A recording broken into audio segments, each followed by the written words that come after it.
कोकण. असं म्हणतात स्वर्गाहूनही सुंदर म्हणजे आपलं कोकण. आणि त्याच कोकणात नवीन वर्षाची एक सुंदर सुरुवात म्हणून मी माझ्या मित्रांसोबत फिरायला गेलो होतो. तिकडे मी खूप सारे समुद्रकिनारे बघितले, ठिकठिकाणी मंदिरं बघितली, पण ती सकाळपासून ते संध्याकाळपर्यंत. संध्याकाळनंतर मी तिथे बाहेर पाऊल देखील टाकलं नाही. मित्रांनो, कोकण जितकं सुंदर तितकंच ते मिस्टिरियस सुद्धा आहे. आज अशीच एक मिस्टिरियस गोष्ट तुमच्यासाठी मी घेऊन आलोय. तर नमस्कार, मी जेस्टर स्वागत करतोय तुमचे एका आगळ्या वेगळ्या मराठी स्टोरी टेलिंग चॅनलमध्ये, ज्याचं नाव आहे गुपित जगाचे.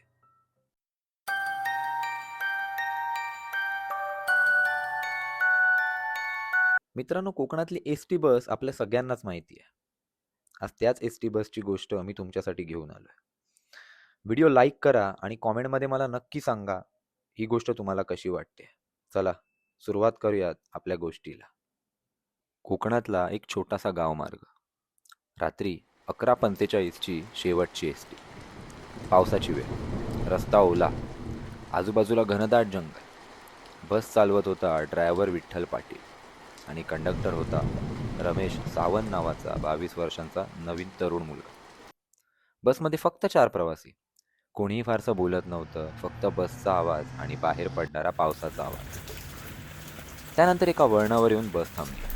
रस्त्याच्या कडेला पांढऱ्या रंगाचे कपडे घातलेली एक स्त्री उभी होती. चेहरा खाली झुकलेला, हातात छत्री नाही, पण पावसातही पूर्ण कोरडी. रमेशने तिला विचारलं, ताई कुठे जायचंय? तिने हळू आवाजात उत्तर दिलं, शेवटपर्यंत. हे उत्तर ऐकून रमेशला थोडं विचित्र वाटलं, पण त्याने फारसं लक्ष दिलं नाही आणि पटकन तिकीट फाडून पुढे केलं. पण ती स्त्री म्हणाली, माझ्याकडे सुट्टे पैसे नाहीत. रमेश म्हणाला, चालेल, पुढच्या स्थानकावर द्या. त्यावर ती स्त्री हसली आणि पहिल्यांदा तिने चेहरा वर केला. रमेशला क्षणभर जाणवलं, तिचे डोळे खूपच थकलेले होते, जणू खूप दिवस झोप घेतली नाहीये. मित्रांनो, त्यानंतर अचानक बस बंद पडली. मधोमध जंगल, आजूबाजूला कुठलाही दिवा नाही. हे बघून ड्रायव्हर खाली उतरला. मागोमाग रमेशही गेला. मित्रांनो, त्यानंतर 5 मिनिटात बस पुन्हा सुरू झाली. दोघे परत आतमध्ये आले. रमेश आणि तो ड्रायव्हर निघायची घाई करत होते. त्यानंतर रमेशचं लक्ष पांढऱ्या ड्रेसमधल्या स्त्रीच्या सीटकडे गेलं. आणि मग मित्रांनो, बसमध्ये आल्यावर रमेशने जे दृश्य बघितलं त्यामुळे तो शॉकमध्ये गेला.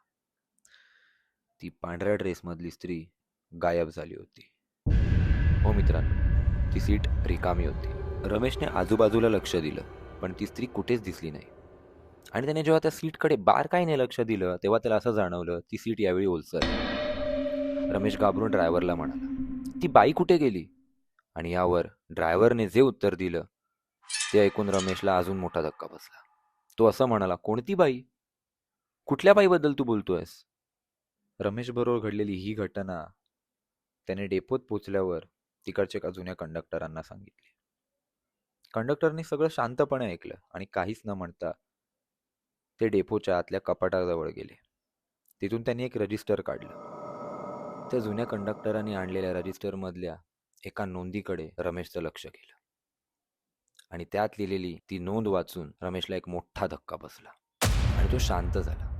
त्यात असं लिहिलं होतं, 3 वर्षांपूर्वी याच मार्गावर 11:45ची शेवटची एस टी अपघातात सापडली होती आणि त्या अपघातात एका स्त्रीचा मृत्यू झाला होता आणि ती स्त्री दररोज शेवटपर्यंत प्रवास करत होती. मित्रांनो, या घटनेनंतर रमेशने तिकडची नोकरी सोडली. आज सुद्धा 11:45 या वेळेत त्या मार्गावर ती शेवटची एस टी धावते. कंडक्टर नेहमी एकच सांगतात, कधी कधी भर पावसात त्यांच्या मशीनमध्ये एक अतिरिक्त तिकीट सापडतं आणि ज्याचा प्रवासी कधीच कुठल्या स्थानकावर उतरलेला नसतो. मित्रांनो, व्हिडिओच्या शेवटी मी तुम्हाला एकच सांगेन, जेव्हा केव्हा तुम्ही नवीन ठिकाणी फिरायला जाल तेव्हा तिकडची सगळी माहिती काढून जा. आणि हो, उगाच अपरात्री नवीन ठिकाणी फिरू नका, कारण कदाचित ती तुमची शेवटची सहल किंवा शेवटचं ट्रॅव्हल असू शकतं. एनिवे, ही व्हिडिओ जर तुम्हाला आवडली असेल तर व्हिडिओ लाईक करा, कॉमेंट करा आणि हो, तुमच्या ट्रॅव्हल करणाऱ्या मित्रांना ही व्हिडिओ नक्की शेअर करा. आणि अशाच नवनवीन इंटरेस्टिंग स्टोरीज जर तुम्हाला ऐकायच्या असतील आणि बघायच्या असतील तर सबस्क्राईब करा आपल्या चॅनलला, ज्याचं नाव आहे गुपित जगाचे.